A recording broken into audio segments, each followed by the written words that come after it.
Со Христијан Мицкоски и ДПМН стопанството пропаѓа. Се затвораат фирми, а бројот на вработени се намалува, рече на прес Кристина Костова, подпредседател на Социјалдемократскиот сојуз на Македонија. Индустриското производство во Македонија паѓа, а за една година бројот на работници во индустријата е намален за 2,6%. Странските инвестиции се преполовени за само една година. Социјалдемократскиот сојуз на Македонија бара веднаш план за стабилизирање на индустријата и стандардот.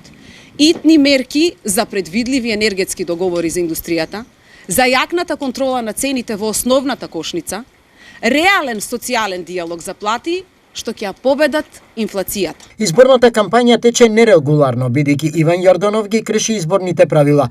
Обвинија денеска од Социјалдемократскиот сојуз, најувајќи представка до Државната изборна комисија. Грубо е прекршен изборниот закон во однос на член 8 став А.